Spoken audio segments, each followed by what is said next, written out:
How safe are PV systems? Hello everybody and welcome to today's Fronius webinar. Today's topic is a safety related topic, which is, I would say, yes, quite a hot topic at the moment and really continuous. So your Fronius team today consists of me, Köhl Sandro. I'm from Team Trainings and Education in Wels in Upper Austria. And my colleague, Raunik Michael, will support me today. He is also from Team Trainings and Education in Austria, and he will support the chat. So if you have any questions during the webinar, please feel free to ask Michael via the chat function. He will give you quick and rapid support on your questions related to the webinar topic or any other Fronius topic. Good. What's on the agenda for today? First of all, we will do a scientific analysis of PV installations. So I will show you some studies from Germany and UK regarding safety issues and safety of PV systems. We will have a quick look into system design and safety requirements of photovoltaic systems. And then I would say the main part is the main body of this webinar is the electrical arc and the DC side of PV systems, because it's, I would say, the most dangerous one when it comes to PV systems. Also, MC4 plugs and DC connectors will be a big topic, and I will show you also from a firefighter perspective. So me personally, I'm a volunteer firefighter in Austria. So in my spare time, I spend lots of time for the fire brigade.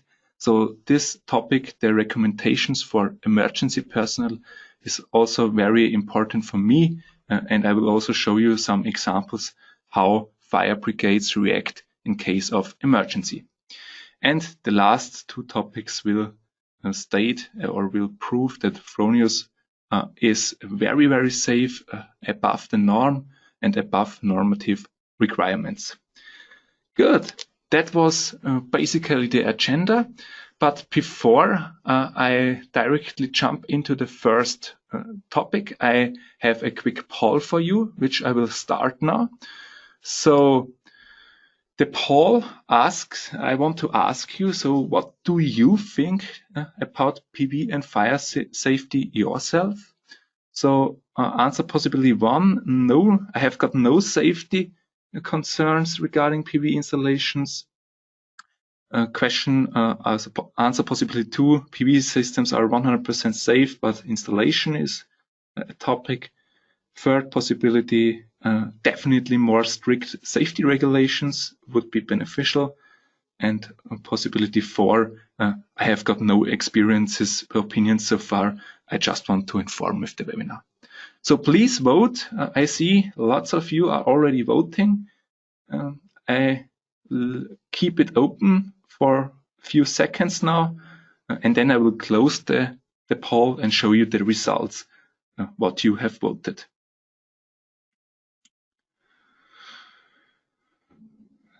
So many of you voting still. A few more seconds until I will close. Okay, so I will close now the poll and show you the results. Thank you for your voting and your active response. And that I will show you the results. Okay, what was the result? Half of you would recommend more strict safety regulations. Okay, very interesting. And I would say the other half thinks that PV systems are 100% safe, but installation is crucial. Okay, thank you very much for this. I think it's a very good basis for the webinar, and I will go more into detail about these responses definitely within the webinar. Good. So let's do a scientific safety analysis of PV installations. I've picked out some studies for you. So One country example I want to show you is out of Germany. So within this study, it's from TÜV Rheinland. It's a very well-known and established scientific institution in Germany. So they did a study about 1.3 million installed PV systems in the time range from 2000 to 2013. That means 13 years. Within these 13 years, there were 210 fire and heat damages recorded, which were caused by the PV system itself. You have to imagine within 13 years, 210 cases. If you calculate that down, that means, according to the study, PV systems have got a safety factor above 99.8%, which means PV systems are very, very safe. If you calculate it yearly, that would be 16 effects yearly. And if you calculate it with the total fire cases which happen in Germany every year, you have again a same number. You have safety levels above 99.9%, which is a really, really high number and which really underlines the high safety of PV systems. Well, but what does that number mean in relative comparison? So I picked here out one very interesting study. So I'm also a member of the fire brigade, and from experience in the pre-Christmas period, there is the most work for us to do, because a lot of open fire within flats and houses, and of course a lot of dry wood if you think of the Christmas tree. So it's most likely that within December there are the most cases of fires in domestic homes. So if I have picked out here one study, you see here the annual numbers of fires in the Advent period. That means the period before Christmas. And here is the average claim. Compared to 2017, there were in the Advent period, that means in December, 10,000 statistical recordings of fires in Germany. And if you then compare this to the 210 cases of PV fires within 13 years, so really that's, you see again, that's a really low number, and which is really underlining once again the high safety factor of PV systems. The study also looked at the causes of failure. So what was responsible that a fire or a heat damage happened. So if you look here now on these two bars, on the one hand, we have got the error source. So more than a half of 51% has got an external error source. That means that's not caused by the PV system itself. And the other half is divided by DC side, AC side, and the modules. And if you then look on the error type, so what was the reason for the type of error? So you see here, external has got a big influence. That means lightning, overvoltage due to lightning, missing safety here. Also installation errors are, I would say, a very big part, which could very easily be limited through good education or proper installation practice. Product defect with 17%, and error in system design, which is also a parameter which you can easily avoid, and therefore raise again the very high safety level. Another country example I would like to show to you is out of the UK, of England. It's a more recent study because it watched at 1 million installed PV systems until 2017. And again, very similar numbers. You see here 58 fire heat damages were recorded. in the residential area. So again, I would say very similar to the German study, we have got very high safety levels. And also they looked at the causes of failure. So again, the error source, which is to the greatest extent, again, the DC side, the DC connectors, DC cabling, and the inverter itself, it's not that big impact. If you look at the error type, most of them was unknown, so it's a different study. But again, the installation errors are here a great part, and the system design a rather small part, and the other one is lightning and product defect. So much to the numbers. This is also out of this study. So people also often ask me, when is the time, when does a PV system fail or begins to burn? So according to the study, the most errors occur within the first 5 years. And why do they occur within the first 5 years? Because the most failures are installation errors, they are errors in system design. You see it here at the beginning, there is the highest bar. And so here you can say if a PV system, for example, is 10 years old, the probability that something burns or something, there will be a heat damage is 0 effectively. What can we derive from these two studies now? Yes, photovoltaic is a very proven safe technology for energy production.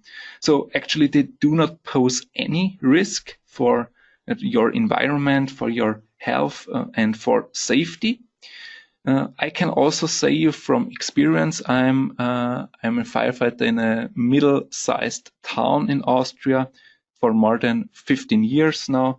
So I can also from my personal experience confirm the studies, because I have never ever saw a PV system burning or a roof burning because of a PV system. So these studies are confirmed by my personal experience and also the experiences I got from installers during our trainings. So safety concerns are unfounded fears, and so the risk can be considered as, I would say, negligible. But in the unusual way, if something happens, the most time the human factor is the main error cause. That's also derivable from the study. Good. So much to the studies which I want to address to you. And now we will look a bit into PV system design and general safety requirements. So how does a PV system look like nowadays? So I have put here in one full application of Fronius, just for demonstration purposes. So you see here, for example, hot water generation and also a battery storage with our new inverter. But the more interesting part for us regarding PV fire safety is the PV generator on the roof. So actually you have up to 1000 volts on the DC side, that's correct, but it's 1000 volts, but from the electrotechnical side of view, this is also considered as low voltage because it's the classification. What I always tell during our trainings and what is so important when it comes to PV and fire safety is correct installation practice, which means if you do correct installation, that's really the basis for safety. I have put here, one slide where we show you where you can mount an inverter correctly.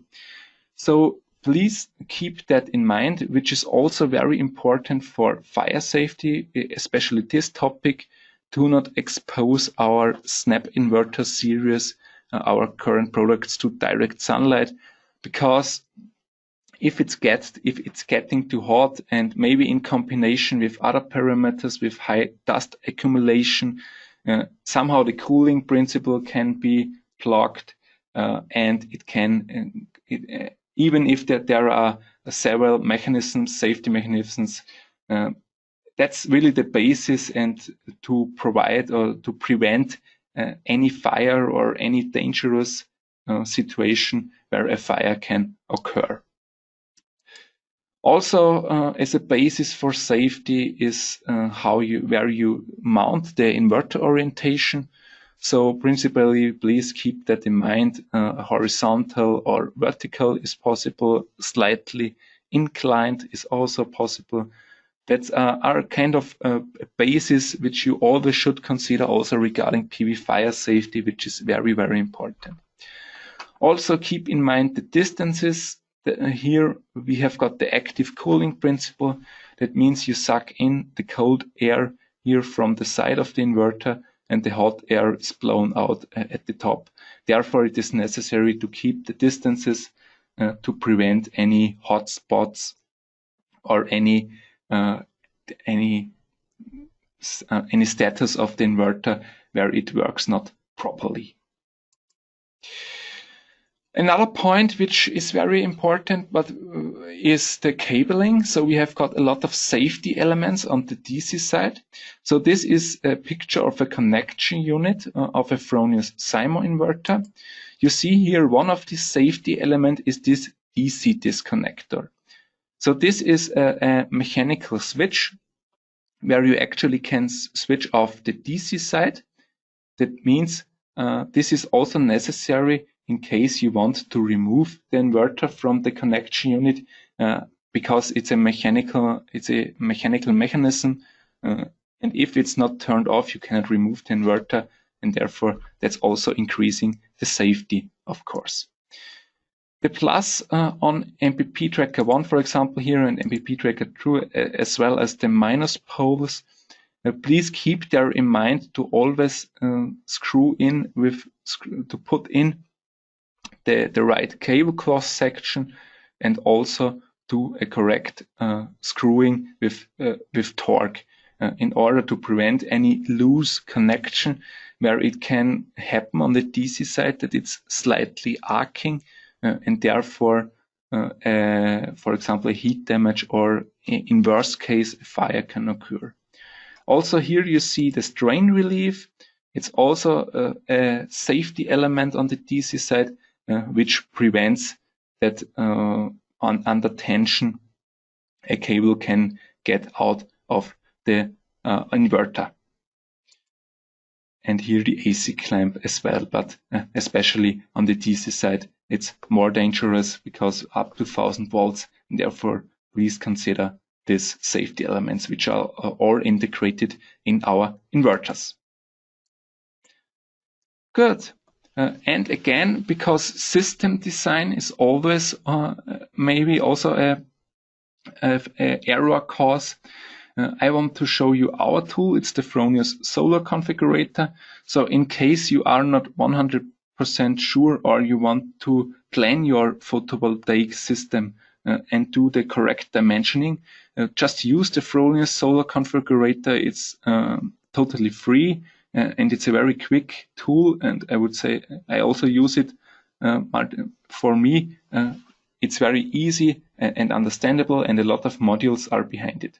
So basically, for safety reasons, you have to consider the maximum of 1000 volts DC input voltage range for our three-phase product, for in this case the Symo Gen 24 Plus, and for the Primo Gen 24 Plus, here's example as a one-phase product, the max of 600 volts DC. That means in modules up to 40 modules for the Primo, and for the Symo 24 modules.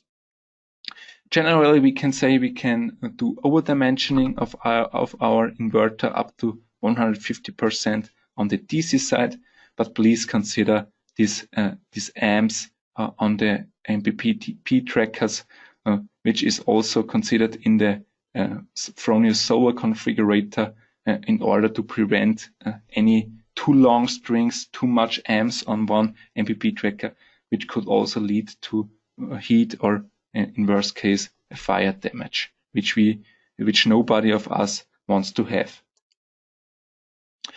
So let's come to the electric arc. So I told you the DC side is actually, I would say, the more dangerous one compared to the AC side, and the physical background and the DC topics. So what is an electric arc? I've talked many times before about the arcing and electric arc. So electric arc is caused by a very high potential difference, that means high voltage and current, through an impact ionization. That means a very high amount of energy is transferred, and therefore in such a case there is also a high risk of fire, because such an electric arc has got temperature ratios beginning from 5,000 to 50,000 Kelvin, and it's getting really, really hot. And just remember, if there is an electric arc, the logical consequence is a fire. So we differentiate between two different types of electric arcs. On the one hand, we have the serial arcs, which is the more common type. You see here between the modules, for example. This serial arc occurs when there are loose connectors or loose cables, but these cables are so close to their connection point that there is somehow through the loose connection a very small connection point, and therefore it's the perfect prerequisite and for getting an arc and therefore having a fire. This is actually the most common one and the most probable one. There are also parallel arcs which could occur. These are because of insulation damages of the cabling between plus and minus on the DC side. A very interesting fact is that 13 volts and 0.4 amps are sufficient that a little arc can actually occur. Remember that can be one module, less than one module, where an arc can appear and can make its damages. So what are now the main reasons for this? For example, serial arcs. I have listed here some points out. So what are the main reasons? Why is it arcing in the PV system? And I would say the most common type or the most frequent reason are the DC connectors. And that's also a point I will now focus on. How is it in detail with these DC connectors, or what is the big problem with these DC connectors? The main problem is with DC connectors. You see it here in the picture. These are live experiences, what actually happened. So you have to imagine the MC4 connectors are behind the module. And the more connectors you have, of course, the logical reason out of this, the higher the risk of failure gets. So these connectors are on the module, and they have to withstand the harshest conditions. That means they are on the roof if it has got 40 degrees plus, but also in very cold areas when it's minus 40 degrees. That means they have somehow a corrosion effect over times. And what is also widely spread, but which is not conform to norms, that is that you use connectors of different manufacturers. That means, according to standards and to be compliant with the standards, it is only allowed to use connectors of the same manufacturer and of the same corrosion time. That means it's not allowed to combine one plug which is already 2 years on the roof with a completely new one ex-factory. So that's against the standards and is not compliant.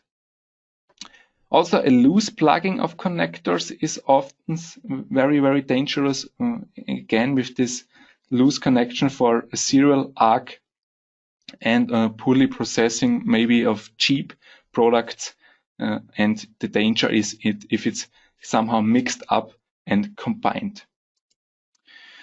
I have here one very interesting study. So what happens when you do a matching of different manufacturers? That means you connect two MC4 plugs of different companies.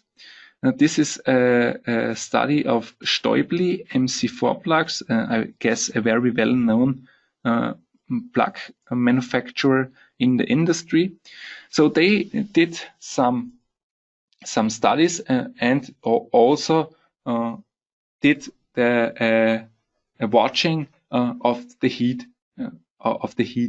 of the lab in the lab or between the connectors. So if you watch here, you see in the worst case at the top, you can have an increase of nearly 100 Kelvin, which means you have within this plug approximately 97 degrees, and which is, I guess, very, very high, and it's very, very dangerous. Just imagine you have installed such thing on your customer roof, and that's really dangerous, and therefore heat damages and a fire can really occur. So please be sure, just do a tight connection, use the same manufacturers, and watch on the same corrosion standards of these connectors. Otherwise it can get very fast, very dangerous. And now, because many people think, okay, are the DC optimized systems really safer? So DC optimized systems often claim that in case of an emergency or in case of fire, they can switch off their modules, their PV generator on a module side. But if you consider this DC optimized systems with regard to plug connection, so you really have here this comparison. This is one string, a standard string inverter, 20 modules, one string with a standard string inverter. Therefore, you have got approximately 20 to 22 plug connections. If you use, for example, a dual optimizer, you triple these connection points, which means you have here more than 60 plug connections in a DC optimized system.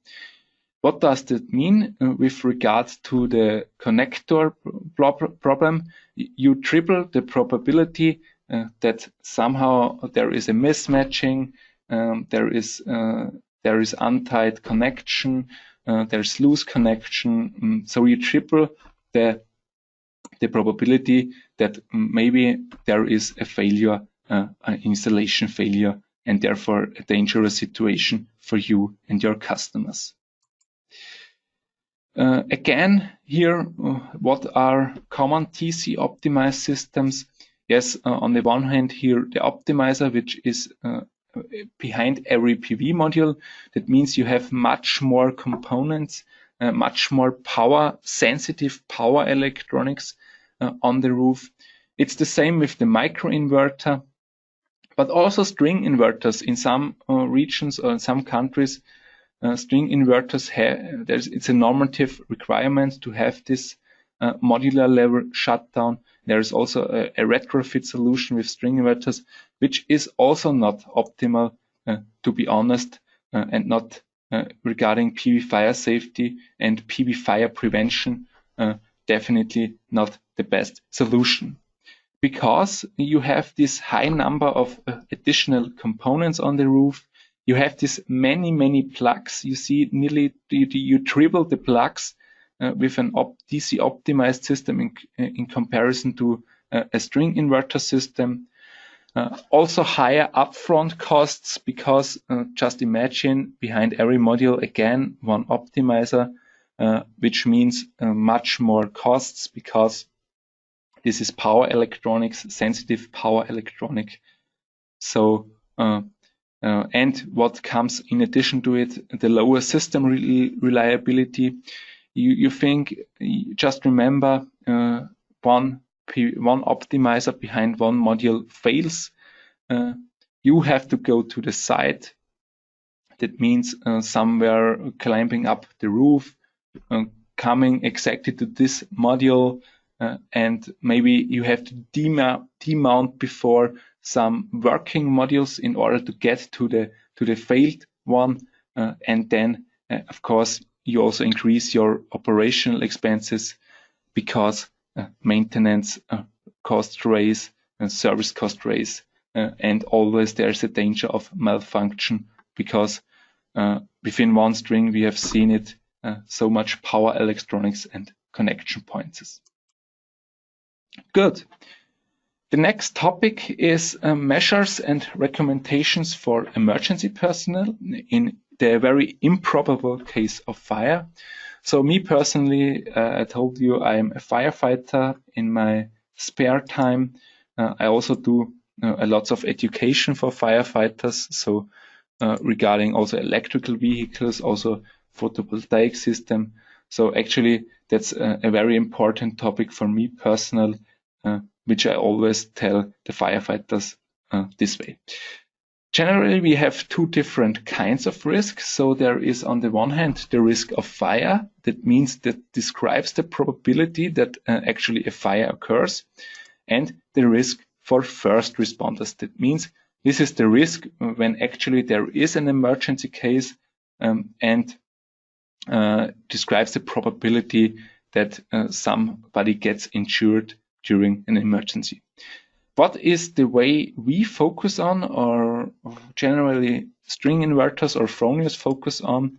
So we have definitely the priority on risk number one, the risk of fire, because second risk is actually talking about an emergency. So in this case, in the second case, actually there is a fire and there can something happen to the emergency personnel. But we want actually never ever have this second case.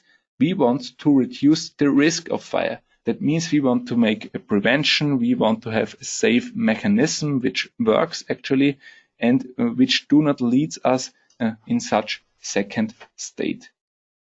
That's the two different kinds of risk, and we are definitely focusing on the first point. So PV systems are generally continuous improving. So you see here on the x-axis the time, and on the other axis the safety level. So many things have been done so far, and I can also tell you this arrow doesn't stop in year 2020. Many things will follow. Just remember, I give you a keyword, the arc fault detection, which is about to come with our new inverter series, which makes it even more safe as it is nowadays. So how does the fire brigade work now in case of a very improbable emergency case? So generally in a fire brigade there are standardized tactical approaches. That means a PV system is one part of a firefighter duties within a very broad range which they have to deal with. And then you have to say generally it is considered as every other voltaged electrical system. In a particular situation, you have to do investigation at first. Maybe you ask the house owner if it's here, or some other neighbors or something like that. And the first thing you will do as a group commander or a leader in the emergency case will be you will secure a grid separation and use the DC disconnector, which I showed you, this mechanical switch at the bottom of the inverter. You also do temporary barrier measures in order to protect you and your comrades, and keep in mind these safety clearances. There are many myths and legends concerning PV and fire safety. So often people ask, is it even possible to extinguish a fire which is caused by a PV system? Or do fire brigades actually refuse to extinguish a fire of a PV system? Does it bring you accidents when the firefighter climbs on the roof? Or lightning, also such topics, or a lot of many myths and legends which are effectively not true, which are proven not true, and really I can prove you right.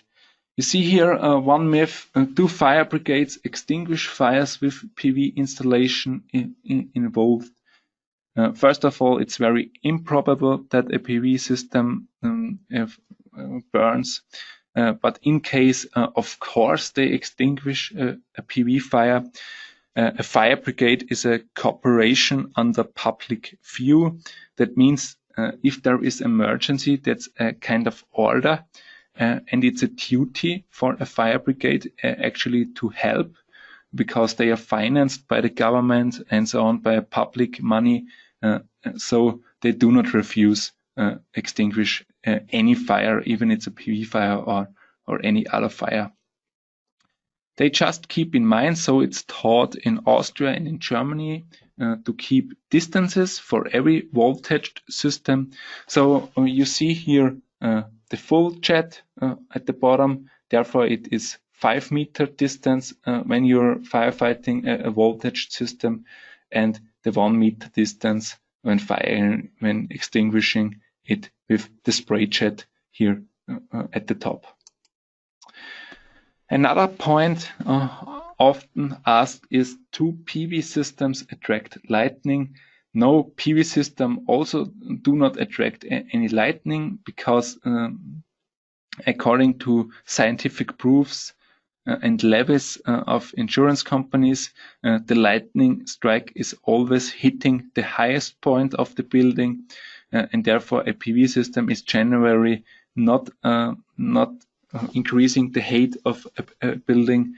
Therefore, it's not attract lightning, a PV system. In commercial systems, or I would say very big systems, it definitely makes sense to make a lightning protection concept, which is, by the way, anyway done, and maybe think about a surge protective device.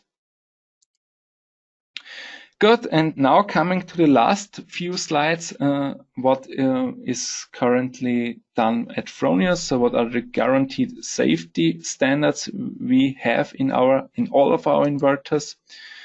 So the conclusion is of this webinar, I mentioned it several times so far. So they are PV installations are under normal operating conditions, no danger for health, environment, and human. And therefore a very safe technology for, I would say, decades.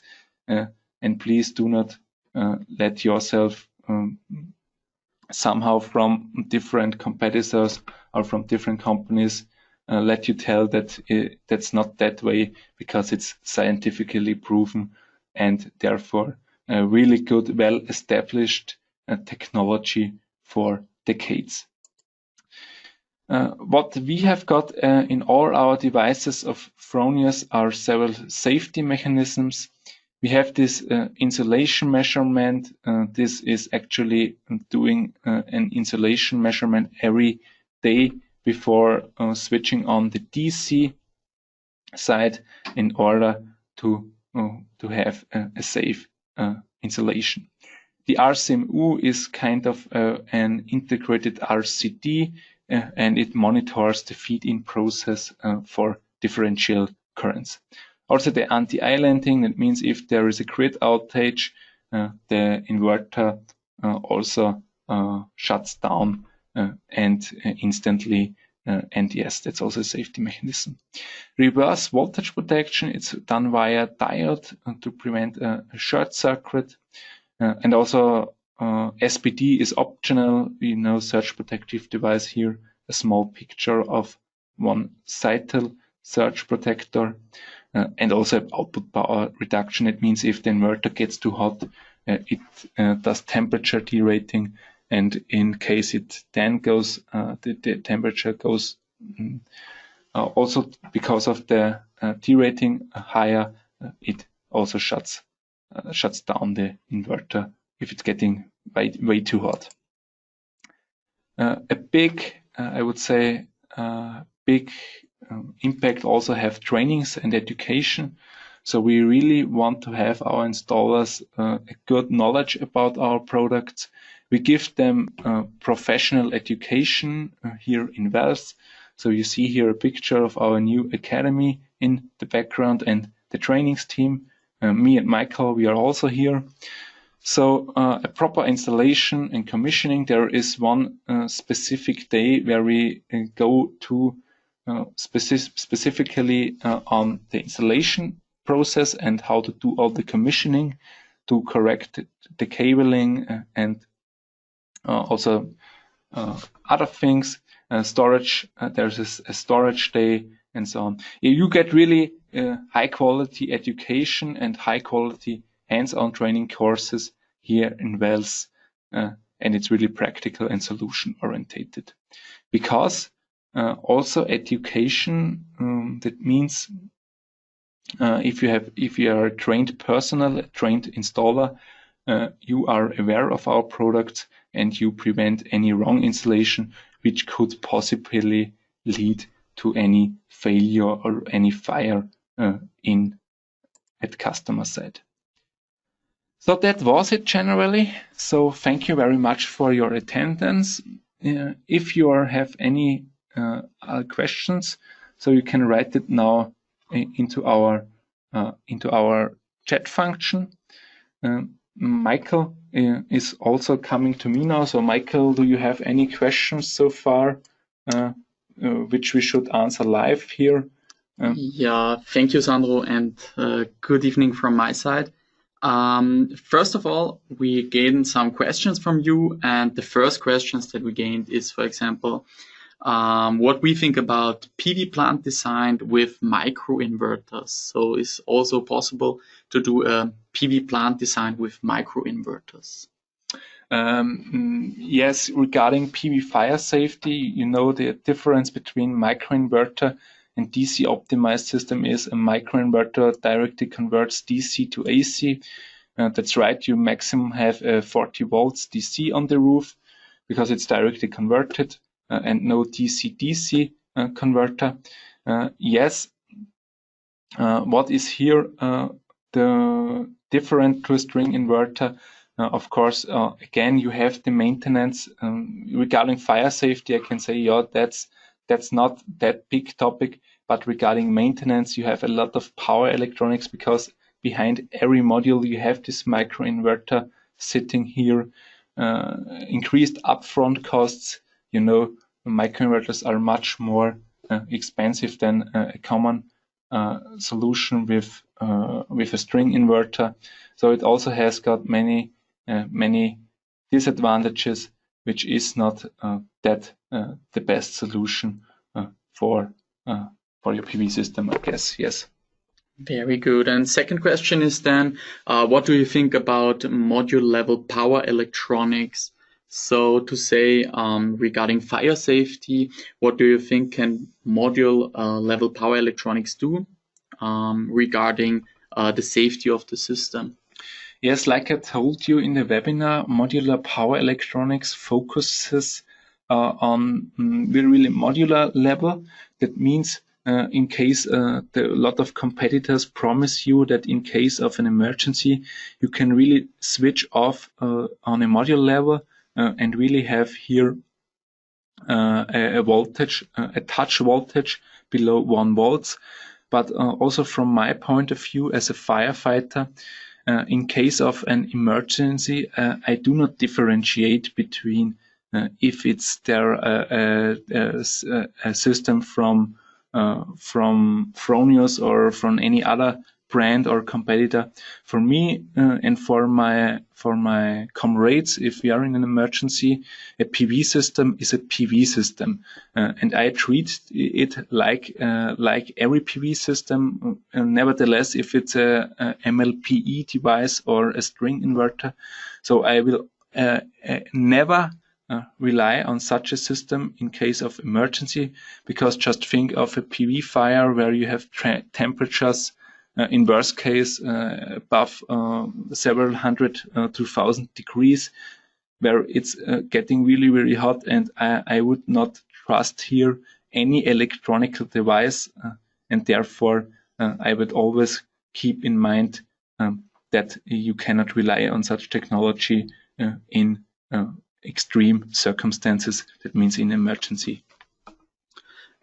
Thank you. And the last questions that we have is, so the simpler, the safer.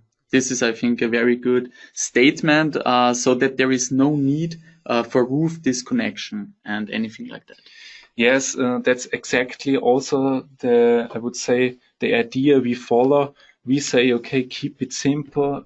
You have got your modules, you have got your one device in a cellar or a technical room or garage or something like that. Keep it just simple. Keep in mind the correct installation, the proper installation I mentioned, with the correct as a correct basis. And if you just keep in mind some basic rules, nothing can happen. And also in case of a very, very improbable emergency, fire brigades are taught and they know how to deal with it, and they will definitely be aware of it. So good.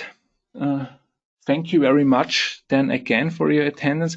If are still questions open, just write it into the question field. We will stay some more minutes online and we are answering all your concerns and your questions. So once again, thank you very much for your attendance. Thank you that you tuned in. I hope you learned some new things and I could tell you some interesting things. I would be grateful if we hear again, once again. Please check just our trainings courses. Maybe you come by one day to Wels, where we have trainings, or attend another webinar. Thank you very much and all the best and good evening. Bye-bye.